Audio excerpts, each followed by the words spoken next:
सुबोधदायिकं ममलं प्रणमामि वर्धमानं तीर्थं धम्मसकर्तारं शेषे पुण्यतीर्थयरे ससर्वसिद्धिं विशुद्धसमावे समनीयनाथं चरित्रतव वीर्यायारे ते ते सर्वे समगं प्रत्येकमेव प्रत्येकं वन्दामि वर्तन्ते हरिहन्ते मानुषे कीर्ते इच्छा अरिहन्ताणं सीताणं दमनमो गणहराणं वर्षावयवगानं सागुणं चेव सर्वेसिं तेसिं विशुद्धं नानवाणासमं समासे च उपसंमयामि सम्मं जतो निर्वाणसम्पत्ति।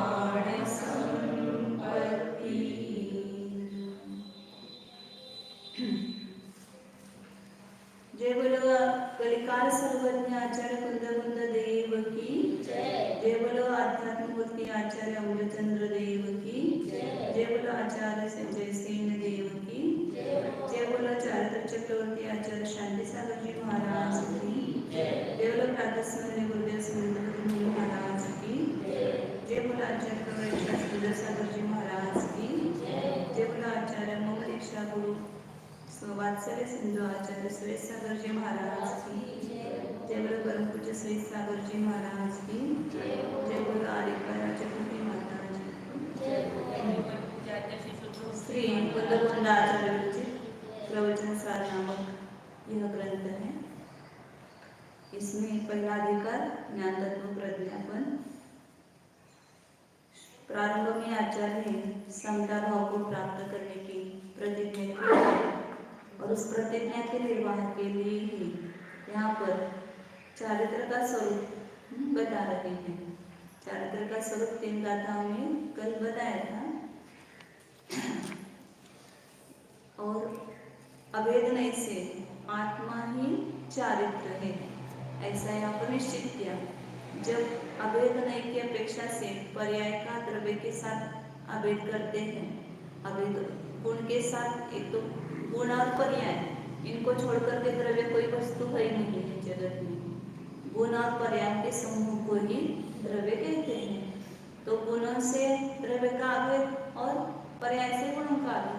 तो गुणों से द्रव्य का अभेद करते तो वो अभेद वृत्ति नहीं होता है और पर्याय के साथ द्रव्य को अभेद करते तो अभेद उपचार है, क्योंकि पर्याय एक समयवर्ती है, एक क्षणवर्ती है और उसके साथ पूरे द्रव्य को अभिन्न किया तो वहाँ पर अभेद का उपचार किया। तो इसलिए यहाँ पर पर्याय देखने की अपेक्षा में अभेद उपचार से वर्णन कर रहे हैं कि आत्मा को ही चारित्र कहा। क्यों चारित्र कहा? क्योंकि चारित्र आत्मा का परिणाम है, गुण का परिणाम चारित्र। तो उस चारित्र के साथ यहाँ पर अभेद करके आत्मा को ही चारित्र कहा। क्योंकि ये सिद्धांत है कि जिस द्रव्य जिस समय जिस पर्याय रूप से परिणमित होता है, द्रव्य उस समय उसी रूप होता है, उसके साथ तन्मय होता है। पर्याय द्रव्य को अलग छोड़ करके होती नहीं। तो जिस समय जिस पर्याय रूप से द्रव्य होगा तो द्रव्य कभी भी जो भी द्रव्य दिखाई देगा किसी न किसी पर्याय रूप ही दिखाई देगा। किसी को आप देखना चाहते हो तो कैसे देखेंगे? पर्याय रूप में देखेंगे ना, पर्याय को छोड़ करके द्रव्य कहीं वही नहीं है। तो जिस पर्याय रूप से परिणमित होता है उस रूप से ही होता है। तो कल बताया था कि जैसे हम परिणाम करेंगे वैसे ही हम होंगे, इसलिए हम अपने को जैसा देखना चाहते हैं वैसा परिणाम करें तो वैसा दिखाई देंगे। कैसा दिखाना चाहते हैं? अच्छा। तो अपने परिणामों को सुधारना ये अपने हाथ में है और अन्य कुछ अपने हाथ में नहीं है। अपने परिणामों के सुधार से अपना सुधार होता है और अपने परिणामों के बिगाड़ से अपना बिगाड़ होता है। अन्य परद्रव्य कभी भी अपना बिगाड़ सुधार करते नहीं। उनके कारण मेरा सब कुछ बिगड़ गया, ये महादोष है। ये मिथ्यात्व है सबसे बड़ा, कि दूसरों के कारण मेरा बिगाड़ हुआ या दूसरों के कारण मेरा सुधार हुआ। अब वहाँ पर कृतज्ञता करने के लिए निमित्त की अपेक्षा से जो निमित्त होते हैं उनसे मेरा सुधार हुआ ये कहने में आता है, लेकिन वो अंतरंग में जानता है कि प्रत्येक द्रव्य स्वतंत्र है, मेरा परिणाम स्वतंत्र है, दूसरे द्रव्य का परिणाम स्वतंत्र है। मैं जैसे परिणाम करूँगा वैसा ही मैं होऊंगा। दूसरे समझो कोई मेरी निंदा कर रहे हैं तो मैं वैसा हो जाऊंगा क्या? मेरे में दोष नहीं है, वो भी बता रहे हैं, तो उस दोष रूप में परिणमित होऊंगा क्या? मैंने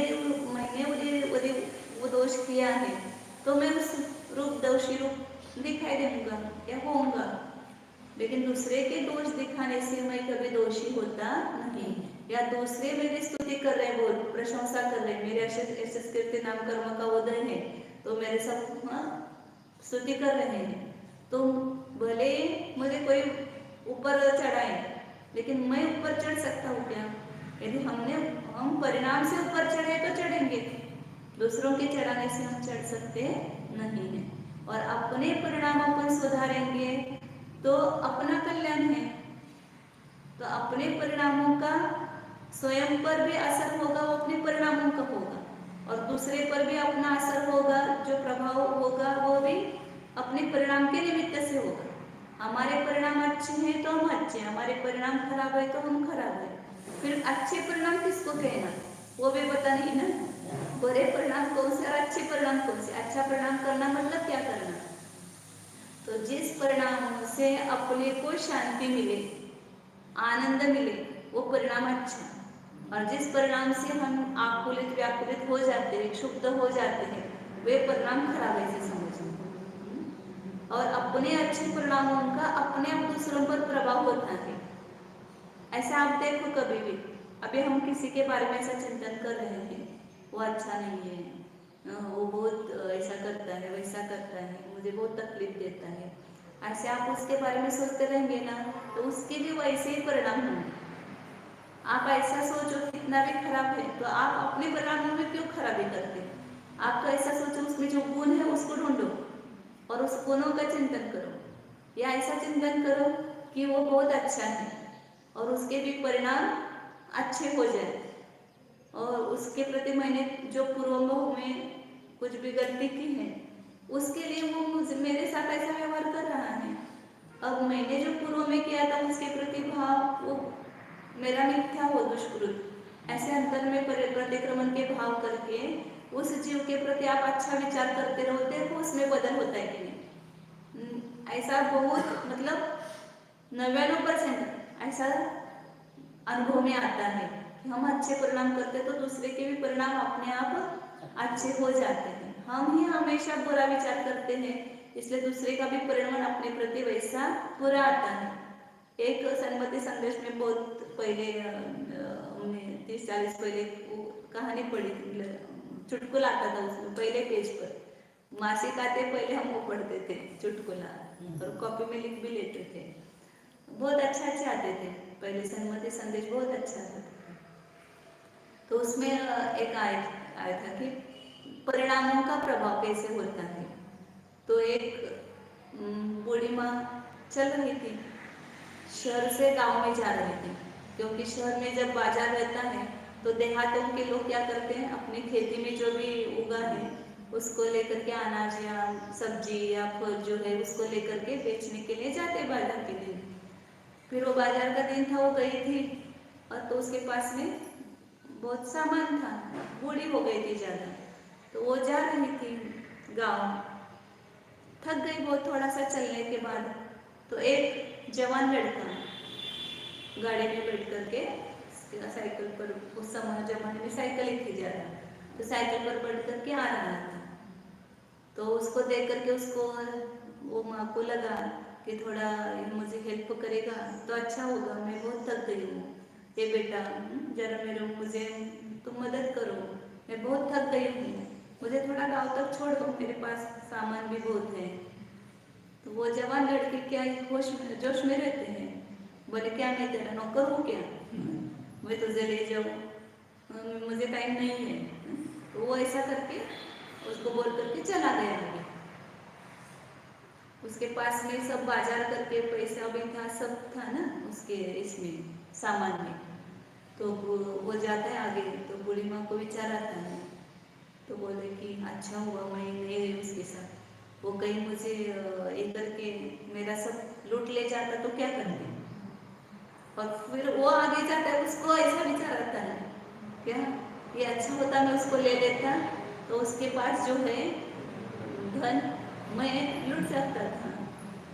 दोनों ने मतलब एक में का वो परिणामों का प्रभाव हुआ। तो फिर वो क्या करता है, वापिस आता है, फिर एकदम मृदु भाषा में बोलने लगता है, माँ जी क्षमा करो, मैंने गलत बोला आपको, चलो मैं आपको ले जाता हूँ। तो वो क्या बोलती है नहीं, कुछ तुम समझे कुछ हम समझे जो उसमें वो वाक्य था, कुछ तुम समझे कुछ हम समझे, इसलिए अब जरूरत नहीं, मैं अपने गाँव पास आया है, मैं जाती हूँ। मतलब वो परिणामों का कैसा प्रभाव होता है वो और आप प्रत्यक्ष व्यवहार में प्रैक्टिकल करके देखो कि अपन परिणाम सुधारते तो दूसरे भी अपने प्रति कितने अनुकूल होते हैं, और हम परिणाम बिगाड़ते तो दूसरे। इसलिए घर को स्वर्ग बनाना या नरक बनाना ये अपने हाथ में है। हम परिणाम अच्छे रखते हैं तो सब अच्छा होता है, अगर हम परिणाम बिगाड़ते तो सब कुछ अपना वातावरण भी बिगड़ जाता है। इसलिए कहते हैं कि जैसे हम परिणाम करेंगे वैसे हम होंगे।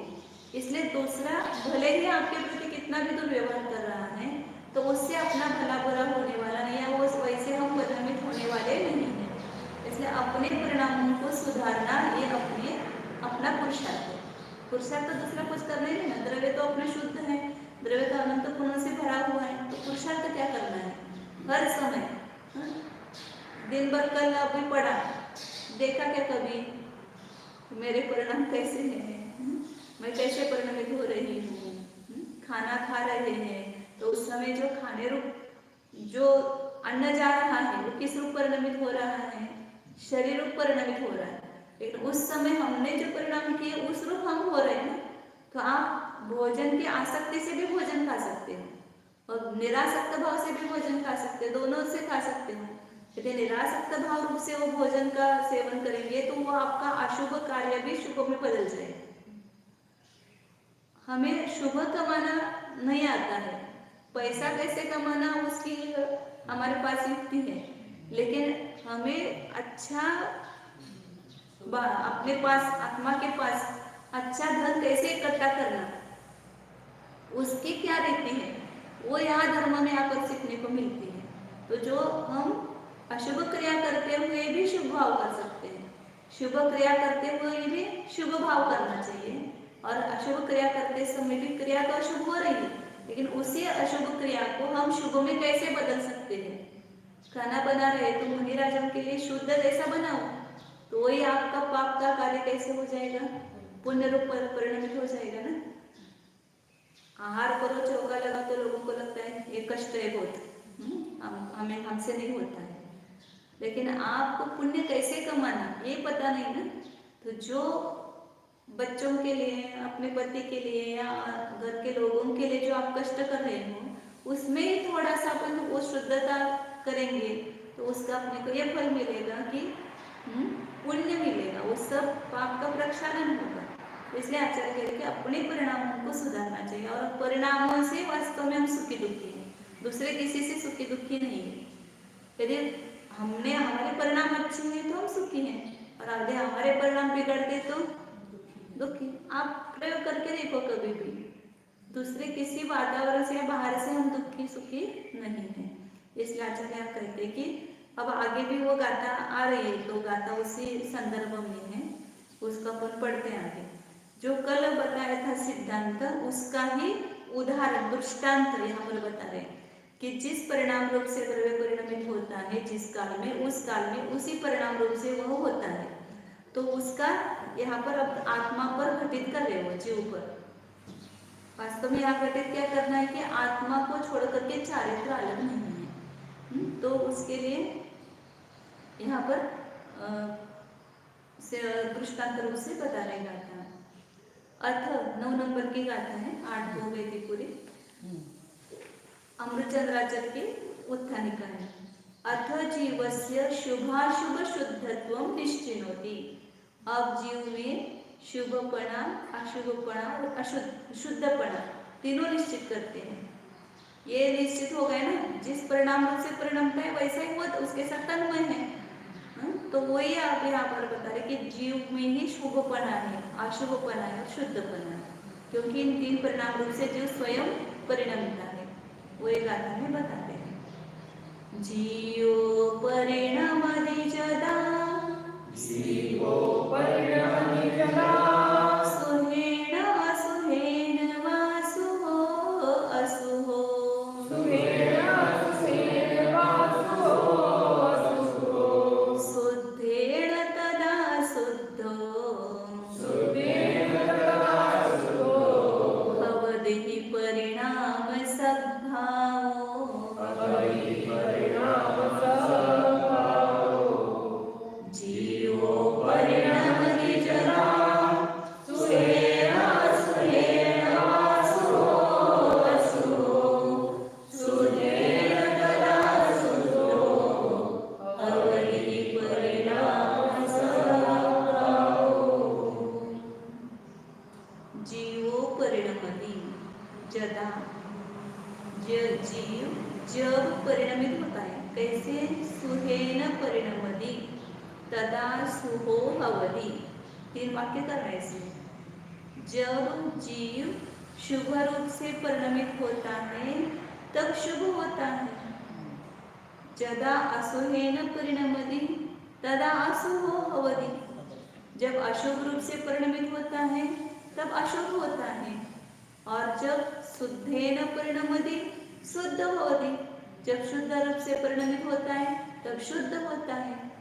कौन? जीव, मैं नहीं। जीव कोई दूसरा ही है ना, हम कहाँ है जीव? तो जीव परिणमित है तो हमारे ऊपर ये घटित करना है। यदि मैं शुभ रूप से परिणमित होऊंगा तो मैं शुभ होऊंगा। आप स्वयं को शुभ देखना चाहते हो, शुद्ध देखना चाहते हो, और परिणाम कैसे करते हो? अशुभ। तो कैसे अशुभ होंगे? तो ये अपने ऊपर लागू करना है कि जब मैं शुभ भाव रूप से परिणमित होऊंगा तब मैं शुभ होऊंगा, जब अशुभ रूप से परिणमित होऊंगा तो अशुभ हो जाऊंगा। और ज्यादातर यह जो अशुभ ही परिणाम करता है, अनादिकाल से तो वही आदत है ना, मिथ्यात्व, कषाय, विषय, 5 इंद्रियों के विषय रूप अशुभ परिणाम करने की ही आदत। पहले शुभ परिणाम कौन सा है, अशुभ परिणाम कौन सा? शुभ परिणाम आगे आचार्य स्वयं भी बताने वाले हैं नंतर वगैरह गाथा में शुभ परिणामों का स्वरूप। और आगे दूसरे अधिकार में भी 3 उपयोग बताएंगे, शुभ उपयोग कौन सा, शुभ उपयोग कौन सा और शुद्ध उपयोग कौन सा। तो जो शुभ देव शास्त्र गुरु के निमित्त से जो भी हमारा परिणाम होता है वह सब शुभ परिणाम है, क्योंकि आश्रय हमने किनका लिया है कि जो स्वयं शुभ है, मतलब जो स्वयं अच्छे हैं, सर्वोत्कृष्ट है। इस जगत में सर्वोत्कृष्ट पदार्थ कौन से हैं? वेद शास्त्र गुरु, ये सर्वोत्कृष्ट पदार्थ है सबसे। इसलिए आत्मा के नजदीक कौन है? वेद शास्त्र गुरु। बाकी कोई अपना आपका नहीं है, कोई अपना नजदीक नहीं है। एक तरह है वो तो आत्मा में, लेकिन आत्मा में रहने का हमें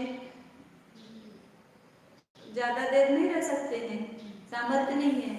तो कहाँ रहना है? देव शास्त्र गुरु के पास रहना है। कहाँ से पास रहना है? उपयोग के द्वारा। मंदिर में जाकर के भी उन देव के पास नहीं रहते हैं, मंदिर में जाकर के भी बच्चे के पास, पति के पास या और किसी के पास होते हैं। तो जैसे अपनी प्रीति अशुभ में है, वैसी प्रीति देव शास्त्र गुरु पर होनी चाहिए, उससे भी ज्यादा प्रीति होनी चाहिए। जैसे आप बैठे यहाँ पर, बेटे पर आपका प्रेम है तो आपको याद करना पड़ता है क्या? आप पूरा अपने आप भाव आने लगते कि बेटा क्या कर रहा होगा, खाना खाए कि नहीं उसने, कहीं खेल तो नहीं जाए, कहीं बाहर गिर तो नहीं जाए, अपने आप विचार आते हैं ना। तो जिसके प्रति प्रेम है उसके प्रति अपने आप विचार आते हैं।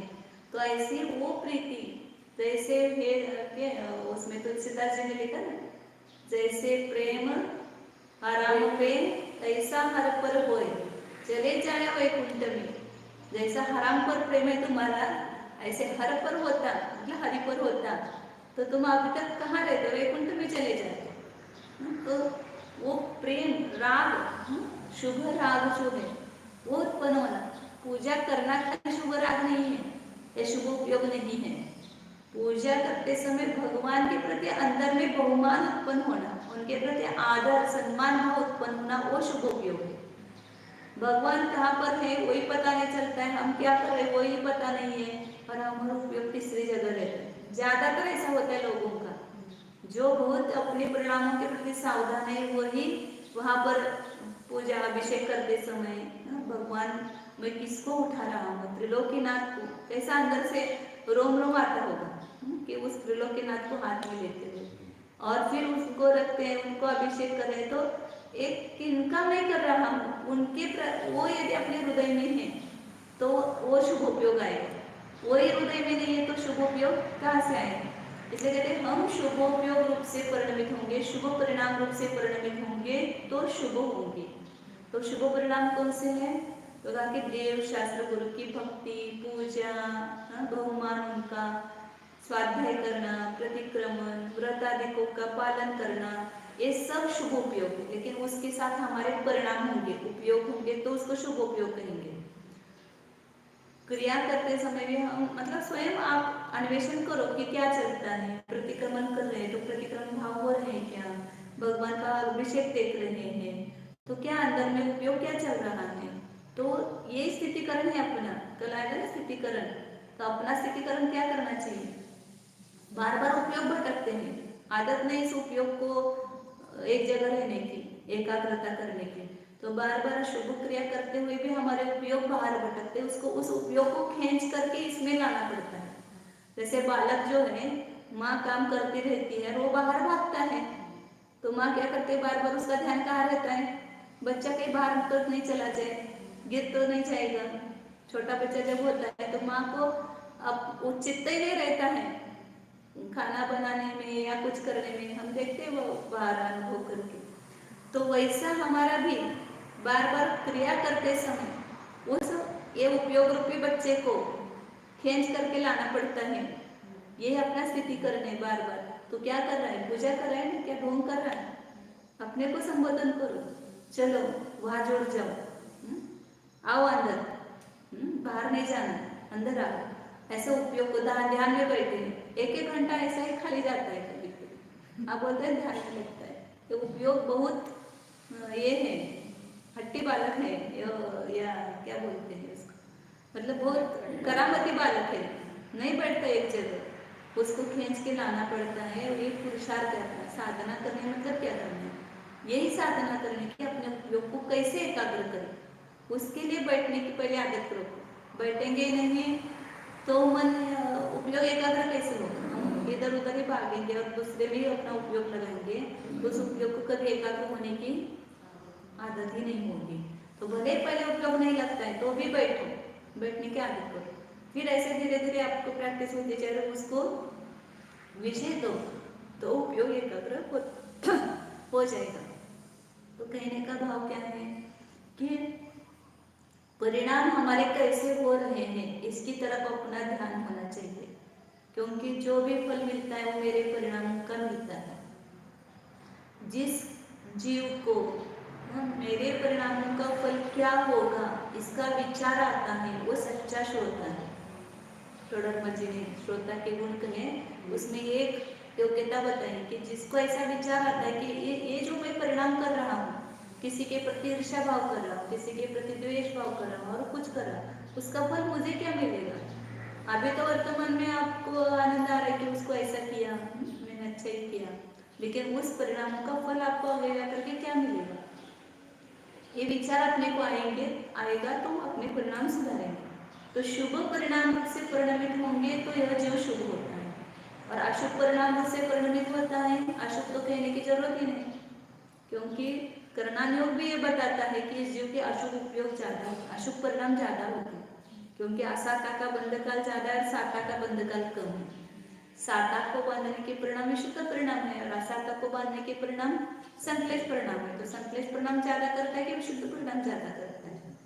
1 घंटा पूजा में बैठो तो कहीं 1 मिनट ज्यादा ही होगा, 1 मिनट अच्छे परिणाम हो पाते हैं। कभी बीच में ही निकल पाता है कि हाँ क्या कर रहे हैं, नहीं तो कभी कभी ऐसा पूजा चालू की और कब खत्म हो गई ये भी पता नहीं चलता, क्योंकि रूढ़ी से बोल रहे सब ये मेरी खाड़ो हो कि चालू हो जाता है, और कहाँ जा करके रुकता है, बिन जाने वहाँ जाने के इधर तो इसलिए नई नई पूजाएं करो, वही वही पूजा करके तो अपना उपयोग नहीं रहता है। तो नई नई पूजाओं में अपना उपयोग रहता है, या कभी कभी अपने मन से भी पूजा करो, भगवान की स्वयं स्तुति रचो। पद्य में रचना चाहिए ऐसा कुछ नहीं, गद्य में भी रच सकते हैं, गद्य में भी पूजा बोल सकते हैं। हे भगवान आप जन्म जरा मृत्यु से रहित हैं, आप अनादि अनंत हैं, आपका कभी नाश नहीं होगा, ऐसे पूजा करके भी कर सकते हैं। तो इसलिए कहते हैं क्या कि अशुभ परिणाम से परिणाम रूप से परिणमित होगा तो हम कैसे हो जाएंगे, अशुभ हो जाएंगे। और शुद्धेन परिणामादि, तो अशुभ परिणाम कौन से हैं, जितने भी विषय का शारीरिक परिणाम है, जितने भी देव शास्त्र गुरु को छोड़ करके अन्य रागी द्वेषी मोही जीवों के ऊपर हमारी प्रीति है, वो प्रीति रूप परिणाम, जितना मिथ्यात्व रूप परिणाम है वो सब अशुभ ही है, जितना द्वेष रूप परिणाम है वो सब अशुभ ही है, और जो विषय कषाय के प्रति प्रीति है वो भी अशुभ राग, वो भी अशुभ परिणाम है।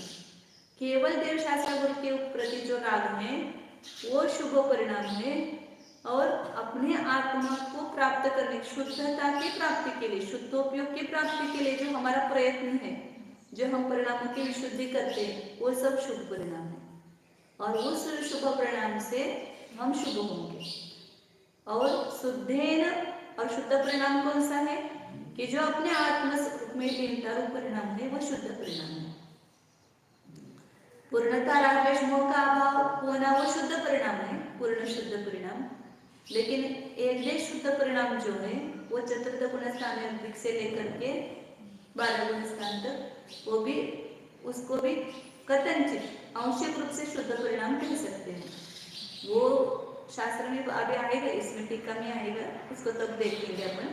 खाली यहाँ पर भाव रूप से देखते हैं कि शुद्ध परिणाम कौन सा है, तो शुभ अशुभ से रहित जो अपने शुद्ध आत्मा का आश्रय लेकर के जो परिणाम होता है वो क्या है, शुद्ध परिणाम है। सिद्ध जीव को आश्रय करके जो परिणाम होता है उसको शुद्ध कहा है। ये योग क्यों होता है तो उसका कारण दिया है, मतलब कारण यतः परिणाम सद्भाव, ऐसा क्यों होता है, शुभ रूप से परिणमने के बाद जो शुभ होता है, अशुभ रूप से परिणमने के बाद अशुभ होता है, अशुद्ध रूप से परिणमने के बाद शुद्ध होता है, ऐसा क्यों होता है। परिणाम स्वभाव है जीव का नहीं सभी द्रव्यों का है, और जीव का भी परिणाम स्वभाव है, बदलना, परिणमन होना, परिवर्तन होना, ये जीव का स्वभाव है। इसलिए जिस परिणाम रूप से परिणमता है उस रूप वह हो जाता है। तो ये परिणाम स्वभाव जान करके भी हमारे लिए ये बहुत बड़ी देन है हमारे लिए, क्योंकि परिणाम स्वभाव नहीं होता तो हम कुछ भी अपने में सुधार नहीं कर सकते थे। परिणाम स्वभाव है तो हम कुछ भी कर सकते हैं, वालिका वाल्मीकि भी बन सकता है, नर का नारायण बन सकता है, पशु का परमात्मा बन सकता है, ये परिणाम स्वभाव के कारण। यदि परिणाम स्वभाव नहीं होता तो मिथ्या दृष्टि समय दृष्टि कैसे होता, समय दृष्टि मुनि कैसा होता, मुनि आर्यंत कैसे बनते, ये सब हुआ है परिणाम स्वभाव के कारण।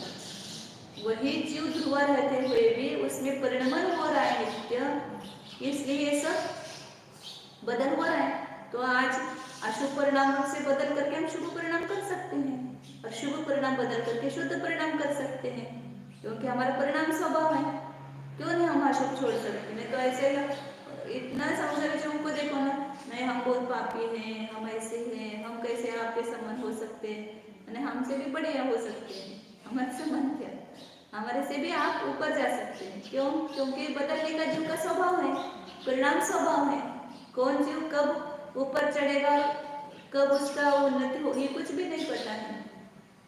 अंजन चोर था, कैसे परिणाम थे उसके? चोरी के परिणाम, वेश्या के सेवन के परिणाम, सप्त व्यसन के परिणाम, और क्षण में बदल हो गया, उसको विद्या सिद्ध हो गई, तुरंत क्या हो गया? परिणाम बदल गए कि नहीं बदल गए? वही रहे क्या परिणाम? बदल सकते हैं, हमारे भी बदल सकते हैं, दूसरे के भी बदल सकते हैं।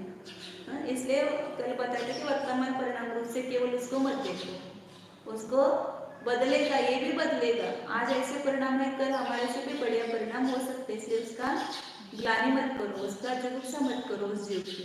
तो इसलिए कहते कि परिणाम स्वभाव तो अंजन चोर ऐसे अशुभ परिणाम होते हुए भी शुभ परिणाम रूप से हो गया, और तुरंत वहां मुनिराज के पास गया तो वहां दीक्षा लेकर के 8 दिन में मोक्ष चला गया। तो इसलिए परिणाम स्वभाव है। तो इसलिए वही जो अशुभ रूप से परिणम रहा है वही शुभ रूप से परिणमित होता है, और जो अशुभ रूप से परिणमित हो रहा है वही शुद्ध रूप से परिणमित होता है। तो ये जीव का शुभ अशुभ शुद्धत्व ये सिद्ध करके आचरण को क्या सिद्ध करना है? जीव में ही शुद्धपना है। तो चारित्र कौन है? जीव में ही चारित्र, जीव ही चारित्र रूप है, ये बात सिद्ध करनी है। इसके टीका पढ़ते हैं। यदा अयम आत्मा शुभेन अशुभेन वा राग भावेन परिणमति तदा जपातापिच्च राग परिणत स्फटिकवत् परिणाम स्वभाव सन शुभ अशुभ च भवति। जब अयम आत्मा लिखने की क्या जरूरत है? दूसरों को नहीं बता रहे, यह आत्मा, अयम का अर्थ है जो प्रत्यक्ष है, यह माइक, यह पुस्तक, यह किसको बोल रहे हैं आप? सामने दिखाई दे रहा है उसको प्रत्यक्ष बोलते हैं ना। तो यह आत्मा मतलब जो अपने को स्वसंवेदन प्रत्यक्ष से अनुभव में आ रहा है, ऐसा यह आत्मा क्या करता है? वह आत्मा नहीं बोलते आचार्य, वह आत्मा ऐसा करता है, ऐसा नहीं बोलते। यह आत्मा जब शुभ रूप से परिणमित होगा तब शुभ होगा, यह आत्मा जब अशुभ रूप से परिणमित होता है तब अशुभ होता है। तो दो दिया है, शुभेन अशुभेन व राग भावेन परिणमति, शुभ राग रूप से या अशुभ राग रूप से परिणमित होता है। दोनों को एक जगह लिया, ऐसे दो भेद करते हैं, एक शुद्ध उपयोग और एक अशुद्ध उपयोग। और अशुद्ध उपयोग में तो आ गए राग भी और द्वेष भी, दोनों अशुभ में आ जाते। और राग में भी दो राग है, एक शुभ राग और अशुभ राग। द्वेष तो पूरा अशुभ ही है, इसलिए कहा कि अशुभ राग रूप से, भाव रूप से या अशुभ राग रूप से परिणमित होता है। तब क्या होता है? परिणाम स्वभाव वाला होता हुआ शुभ या अशुभ होता है।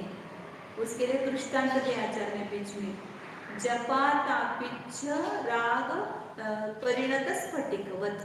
स्फटिक मणि है, वो कैसा है? स्वच्छ है, निर्मल है, एकदम आर पार दिखाई देता है। लेकिन जब वह स्फटिक मणि जपा कुसुम के साथ, जपा मतलब वो बोलते हैं ना उसका फूल, जासवंदी बोलते हैं मराठी में, जासवंदी बोलते, लाल फूल होता है ऐसा। उसको हिंदी में क्या लिखा है?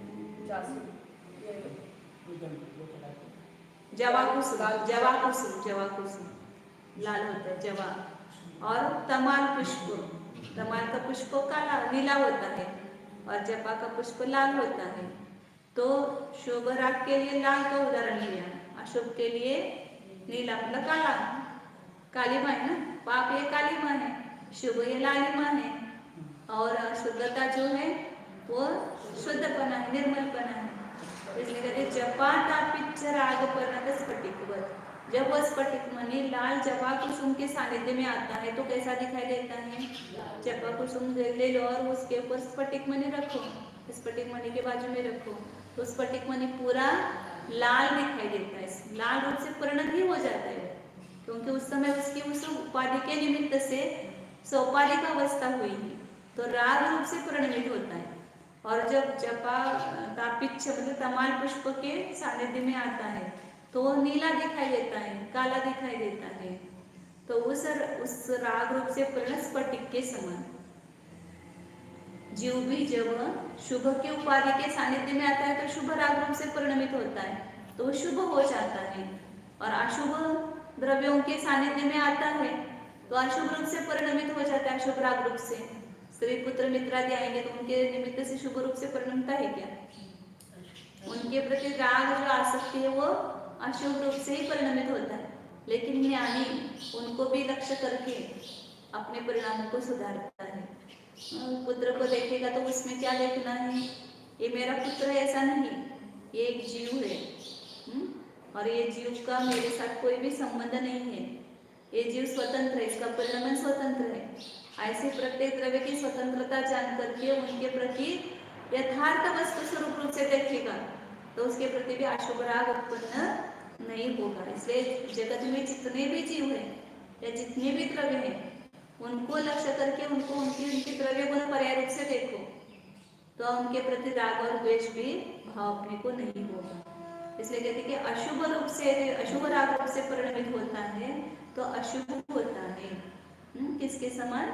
स्फटिक के समान। यदा पुनः शुद्धेन अराग भावेन परिणमति तदा शुद्ध अराग परिणत स्फटिकवत् परिणाम स्वभावः सन् शुद्धः भवति इति सिद्धं जीवस्य शुभाशुभ शुद्धत्वम्। और पुनः जब शुद्ध परिणाम रूप से, शुद्ध परिणाम किसको कहेंगे? अराग भावेन, राग रहित भाव, न शुभ राग न अशुभ राग, अराग भाव रूप से परिणमित होता है तब परिणाम स्वभाव वाला होता। वो अराग रूप से भी क्यों परिणमित हुआ? क्योंकि पहले शुभ अशुभ राग रूप था, अब शुद्ध राग रूप से परिणमित हुआ। क्यों हुआ?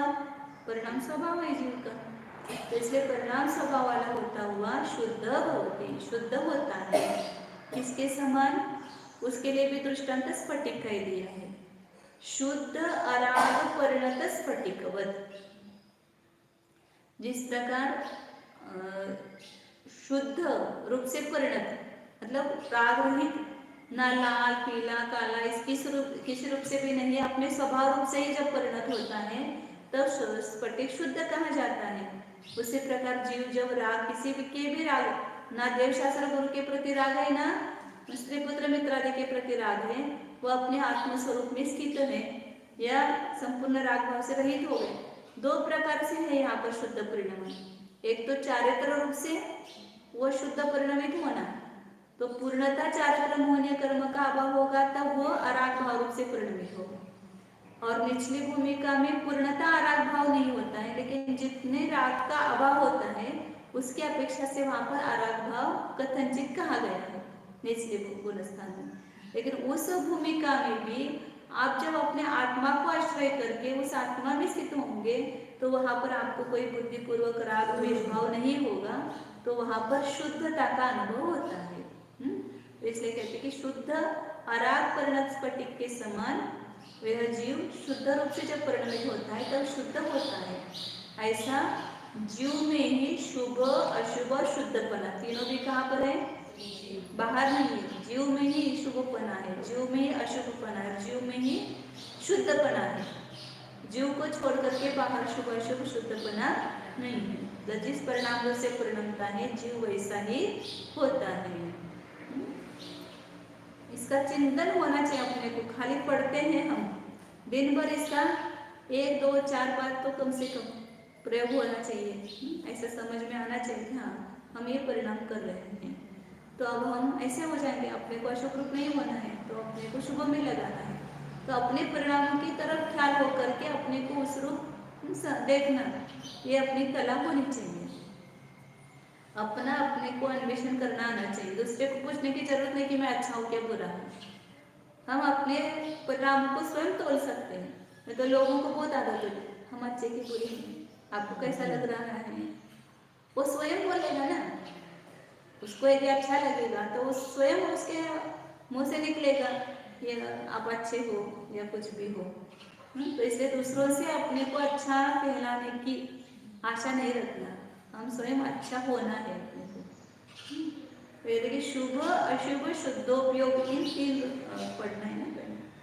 8 टीका के बाद 8 नंबर जो अंक दिया है नीचे जैसे नचले की टीका अथ शुभाशुभ शुद्धोपयोग त्रयेन परिणतः जीवः शुभ अशुभ शुद्धोपयोग स्वरूप भवति इति उपदिशति। शुभ अशुभ शुद्धोपयोग इन तीन रूप से परिणत जो जीव है वह शुभ अशुभ शुद्धोपयोग स्वरूप होता है ऐसा कहते हैं।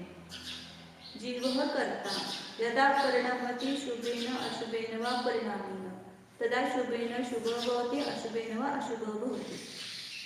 इसका अर्थ यह है जीव जब शुभ रूप से परिणमित होता है तब शुभ होता है, अशुभ रूप से परिणमित होता है तब अशुभ होता है। शुद्धेन यदा परिणमति तदा शुद्धः भवति ही स्फुटम्। लेकिन जब शुद्ध रूप से परिणमित होता है तब शुद्ध होता है। तो हमें क्या बनना है? शुद्ध होना है। तो किस रूप से परिणमित होना पड़ेगा? शुद्ध रूप से। तो जीव स्वयं शुद्ध ऑटोमेटिक शुद्ध होगा। शुद्ध करने के लिए जीव को कुछ करने की आवश्यकता नहीं है। शुद्ध परिणाम रूप से परिणमित हो जाओ। और शुद्ध परिणाम किसके आश्रय से होता है? शुद्ध आत्मा के आश्रय से होता है, इसलिए उसका आश्रय ले लो। कथम होता सन कैसा होकर के वह होता है वैसा परिणाम सद्भाव सन परिणाम सद्भाव वाला होकर के जीव शुभ अशुभ और शुद्ध होता है। उत्तर देता उसका ही खुलासा करते हैं। स्फटिक मणि विशेष निर्मलः अपि जपा पुष्पादि रक्त कृष्ण श्वेतोपादि वशेन रक्त कृष्ण श्वेतवर्णः भवति तथा अयं जीवः स्वभावेन शुद्ध बुद्ध एक स्वरूपः अपि व्यवहारेण गृहस्थापेक्षया यथा संभवं सराग सम्यक्तपूर्वक दान पूजादि शुभानुष्ठानेन तपोधन अपेक्षया तु मूलोत्तर गुणादि शुभानुष्ठानेन परिणतः शुभः ज्ञातव्यः। जब स्फटिक मणि विशेष, स्फटिक भी एक प्रकार का मणि मतलब रत्न है ना, तो स्फटिक रत्न जो है वो निर्मल होने पर भी स्वभाव से कैसा है? वह पूर्ण निर्मल है, आर पार है, उसमें कोई भी मल नहीं है। लेकिन जब वह जपा पुष्प के सानिध्य से, जपा पुष्प की उपाधि के सानिध्य से लाल वर्ण रूप से हो जाता है उस रूप से, और तमाल पुष्प या कोई भी दूसरा काला पुष्प है उस उपाधि के वश से कृष्ण वर्ण वाला होता है। और तीसरी भी श्वेत उपाधि ली उन्होंने, जैसे नाचर श्वेत मतलब सफेद उपाधि के वजह से सफेद फूल है उसके निमित्त से वो कैसे परिणमित होता है? श्वेत वर्ण रूप होता है। तथा अयम जीव उसी प्रकार यह जीव स्वभावेन शुद्ध बुद्ध एक स्वरूप, स्वभाव से कैसा है? शुद्ध बुद्ध एक स्वरूप। कौन सा जीव? यह जीव अयम जीव। यहाँ पर भी जैसे ना चल क्या करें? अयम जीव स्वभावेन शुद्ध बुद्ध एक स्वरूप। यह जो अंदर इस देह देवालय में विराजमान जो मुझे प्रत्यक्ष अपने ज्ञान के द्वारा अनुभव में आ रहा है, ऐसा यह जीव स्वभाव से कैसा है? शुद्ध बुद्ध मतलब ज्ञान, शुद्ध बुद्ध ज्ञान, शुद्ध ज्ञान स्वरूप है। फिर भी क्या हो रहा है? व्यवहार में जब यह परिणमित हो रहा है तब गृहस्थापेक्षया, गृहस्थापेक्षया कौन सा शुभ राग होगा? गृहस्थ के शुभ राग अलग है और संयमी के शुभ भाव अलग है। दोनों के शुभ भाव एक नहीं। यदि मुनि हो, समझो बोलेंगे कि पूजा करना शुभ उपयोग है और पूजा करने लगेंगे अष्टद्रव्य से, नारियल चढ़ाने लगेंगे, भगवान का अभिषेक करने लगेंगे, तो क्या हो जाएगा? वो उनका शुभ उपयोग नहीं है, वो उनके लिए त्याज्य है। और जो उनके योग्य है वही करना चाहिए। इसलिए यहाँ पर दोनों की शुभ उपयोग अलग दे रहे हैं। गृहस्थ की अपेक्षा से यथासंभव सराग सम्यक्तो पूर्वक, छठे गुणस्थान तक कौन सा सम्यक्तो कहा है? सराग सम्यक्तो, क्योंकि वहाँ पर बुद्धिपूर्वक राग विद्यमान है, इसलिए राग सहित होने से उस सम्यक्तो पर सराग सम्यक्तो का आरोप आता है। तो सराग सम्यक्तो पूर्वक दान देना, मुनिराजों को आहार दान देना, ज्ञान दान देना, या किसी भी असहाय व्यक्ति को अभय दान देना या औषध दान देना, ये गृहस्थ का कर्तव्य है, ये शुभ अनुष्ठान है। अशुभ कमाते हुए वो यदि वो दान करता है या पूजा, भगवान की पूजा, गुरुदेव शास्त्र गुरु की पूजा करना इत्यादि, ऐसा लिखा, स्वाध्याय करना, संयम पालन करना, ये सब उसमें आ गए। व्रताधिकों का पालन करना, ये शुभ अनुष्ठान है। तो गृहस्थ अपेक्षा से ये शुभ अनुष्ठान है। और तपोधन अपेक्षा, तो तपोधन की अपेक्षा से मूल गुण और उत्तर गुण आदि के शुभ स्थान रूप से परिणत होना, मूल गुणों को और उत्तर गुणों के शुभ अनुष्ठान रूप से परिणत होना, ये शुभ है। तो मुनियों के लिए अभिषेक देखना ये आवश्यक है क्या उसमें? मतलब कभी जा रहे, विहार कर रहे हैं, मुनि राजों को दर्शन भी नहीं हुआ भगवान का, तो भी आवश्यक नहीं है। वो तो भावपूर्वक वंदना, देव वंदना करते हैं, सुबह दोपहर शाम, सुबह और शाम आचार वंदना, देव वंदना सामने होना ही चाहिए, ऐसा कोई नियम नहीं है। तो मंदिर का दर्शन नहीं हुआ तो हम हार के लिए कैसे उठेंगे? ऐसा मुनियों के लिए आवश्यक नहीं है। उनके जो 28 मूल गुण और जो उत्तर गुण बताए हैं वो उनका शुभ अनुष्ठान है। तो मूल गुण और उत्तर गुण आदि शुभ अनुष्ठान रूप से परिणत होना, ये शुभ जानना चाहिए। ये दोनों की अपेक्षा से शुभ परिणाम बताया। और मिथ्यात्व, अविरति, विषय, प्रमाद, कषाय, योग, पंच प्रत्यय रूप अशुभ उपयोगे न अशुभ विज्ञेय। और अशुभ उपयोग कौन सा है? तो ये मिथ्यात्व, वो मुनि हो या गृहस्थ हो, यदि मिथ्यात्व, अविरति, कषाय भाव रूप से परिणमित होता है तो अशुभ ही परिणाम है। इन 5 के निमित्त से होने वाले अशुभ उपयोग रूप से अशुभ जानना चाहिए। शुल्लक आदि अवस्था में है तो उसको एक दर्शन का ऐसा नियम होगा? शुल्लक के लिए भी नहीं है, उनके तो 11 प्रतिमाओं का पालन है। मतलब वो श्रावक अवस्था में नहीं आता, इसलिए पूछते हैं। श्रावक हो तो भी वो उत्कृष्ट श्रावक और निवृत्त है ना वो घर से, पता नहीं मुझे भी शुल्लक का क्या लिया है।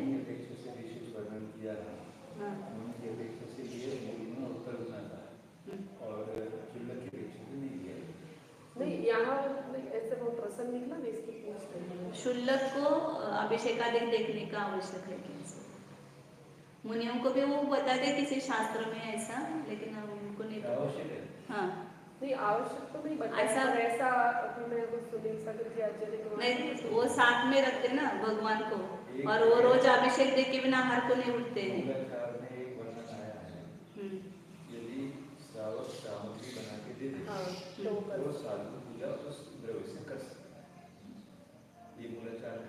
आवश्यक में नहीं है, पर कभी आवश्यक नहीं है। पर कभी किसी ने दिया तो कर सकता है। मूलाचार नहीं है, मुझे दिखा।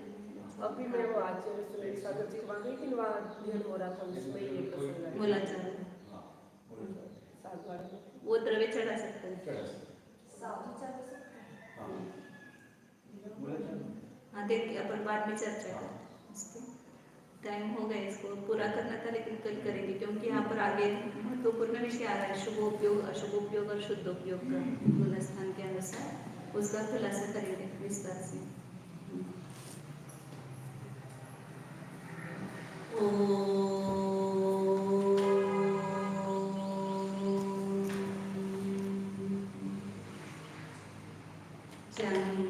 यह मैं शुद्ध चैतन्य मुनि जीव ही हूँ, ज्ञान दर्शन संपन्न हूँ, अनादि अनंत एक न्यायक स्वभाव।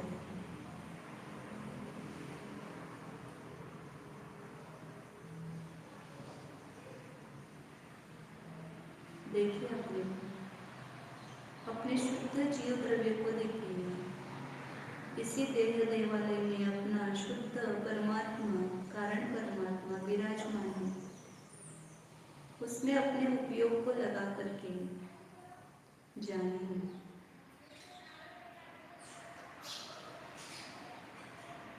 यह मतलब प्रत्यक्ष स्वानुभव में स्वयं चैतन्य का अनुभव हो रहा है। अब चैतन्य को चैतन्य रूप से जानिए। मय का अनुभव तो हर समय आ रहा है, लेकिन उस मय को चैतन्य में जोड़िए। यह जो चैतन्य है ना, जो अनुभव में आ रहा है, यही मैं है। इसके अलावा मैं कुछ भी नहीं हूँ। चैतन्य ही मेरा सर्वस्व है। चित शक्ति व्याप्त सर्वस्व सारह जीव इयान अयम। जो चैतन्य शक्ति से व्याप्त सर्वस्व ही इतना ही जीव है, अन्य कुछ नहीं है। चैतन्य के अलावा जो कुछ भाषित हो रहा है वह मैं नहीं है। चैतन्य के साथ अविनाभावी रूप से जो अनंत गुणों का पिंड, यह आत्मा है। यह अनंत गुणों का करंड मैं हूँ।